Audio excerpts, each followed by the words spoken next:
Over the next year, my portfolio is projected to pay me over $6,368 in dividend income, or $530 on average every single month. This is over $6,000 a year in completely passive income.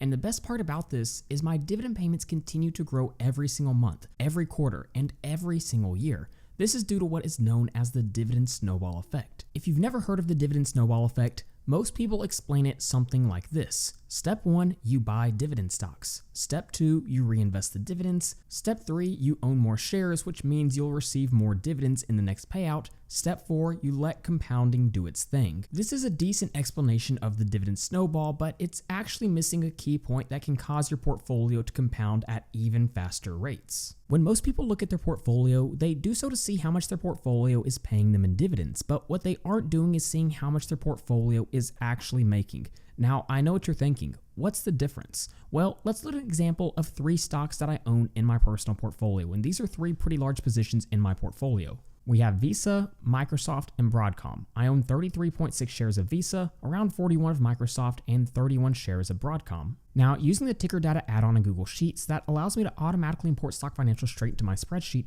I can see exactly how much Visa has paid out in dividends over the last 12 months. And what we can see is it comes out to $2.36. Now again, I own about 33.6 shares, so if we multiply these two together, the total amount I earned in dividends from Visa was close to $79.50. If we come back over here and drag down this formula, we can see Microsoft paid out about $3.16 and Broadcom $2.24. So again, if we multiply these numbers by the total amount of shares owned, we can see how much each of them paid out in dividends. And the total amount I received in dividends from these pretty large positions in my portfolio was about $279. Again, that's how much it paid out in dividends, but it's not how much money these companies actually earned me. Here's the difference. If we come down here, we can see we have the exact same situation, but in this case, we're actually looking at free cash flow per share. Now, free cash flow per share is telling us how much actual cash the company is generating that could potentially be returned to shareholders on a per share basis. Because remember, there's 5 different options a company has with free cash flow. They can reinvest back into the business, they can pay out dividends, they can buy back shares, they can pay down debt, or attempt mergers and acquisitions.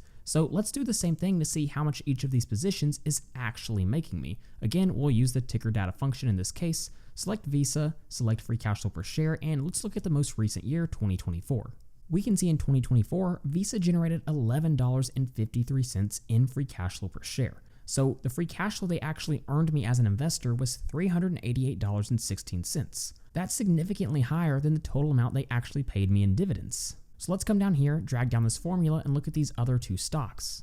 And we can see Microsoft generated almost $10 in free cash flow per share, Broadcom close to $4.20. So again, if we multiply the free cash flow per share against the shares that I own for each of these stocks, look at this. Visa, $388, Microsoft, $409, Broadcom, $131. So the total amount of free cash flow that these companies actually earned me was $928.87, over 3 times higher than the actual amount they paid me out in dividends. Why is this so significant? Well, as dividend investors, we typically focus on this number here, and it's obvious to see why. This is actual cash going back into our pocket, and we can't undermine how important that is.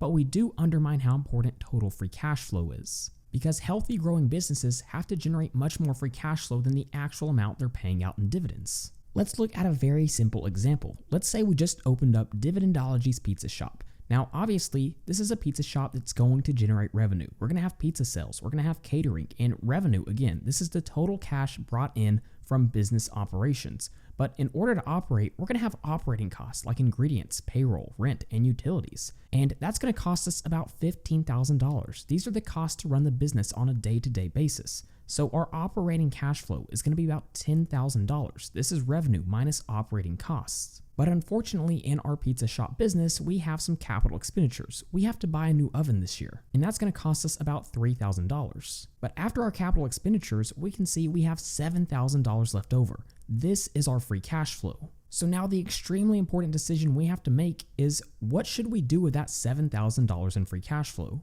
And in this very basic example, with our pizza shop, we could do things like maybe open a new location so we can make even more in revenue in the following year. Maybe we have some debt that we need to pay off. Maybe we could look into acquiring a competing pizza shop, or maybe we could pay ourselves, which again, aka this would be paying out a dividend. When you put it in a scenario like this, you can see why it's important a company doesn't use all of its free cash flow in most cases to pay out a dividend. Because even if you chose only to pay yourself $2,000, you still made $7,000 in free cash flow. And maybe by opening a new location, you could actually double your free cash flow in the following year. Maybe the same is true simply by acquiring a competing pizza shop. But regardless, as your free cash flow grows, the amount you can pay yourself in a dividend grows as well. So let's look at 10 of my top holdings, not including ETFs or any real estate investment trusts, since they're a little bit different. They look at AFFO per share, but that's a subject for another day. We can see the market value of each of these positions, how much they pay me on a per share basis, and how much they actually earn me on a free cash flow per share basis. We can see the total amount paid out in dividends to me from these 10 positions is about $1,280 every single year,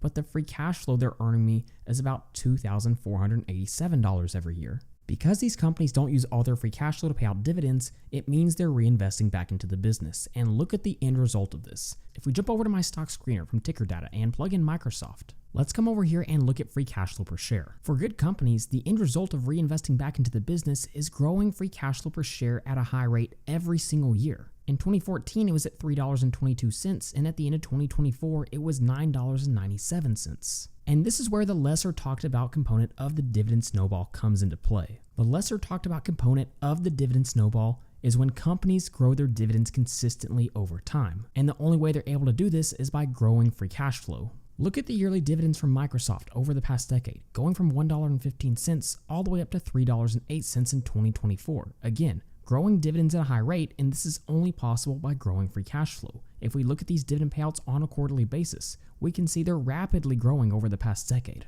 So what does this mean about the dividend snowball effect? Well, in reality, here's the steps to the dividend snowball. 1, you buy dividend stocks that grow free cash flow over time and grow dividends over time. Step 2, you reinvest the dividends. Step 3, those dividend stocks continue to grow their free cash flow and grow their dividends over time. Step 4, you own more shares, which means you'll be receiving more in dividends in the next payout. And step 5, you let compounding do its thing. This is the strategy I'm using for my personal portfolio.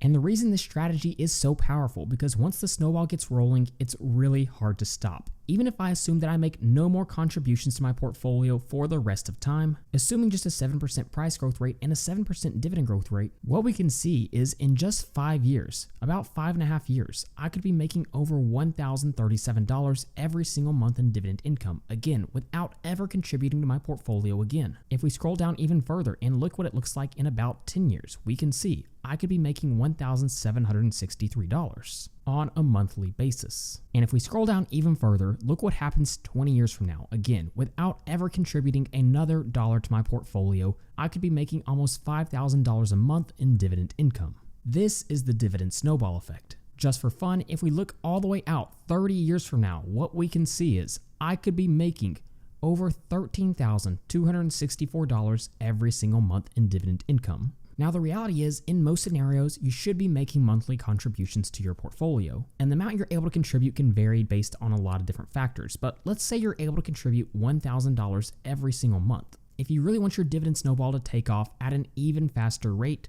then this is the third element of the dividend snowball. And what we can see is at the end of a 30-year time period, you could be making over $20,342 every single month in dividend income. This is the exact strategy I'm using for my personal dividend portfolio. And with this strategy, it looks like right now I'm only around 13 to 14 years away from being able to completely live off dividends, meaning my monthly dividend payments surpasses my monthly cost of living.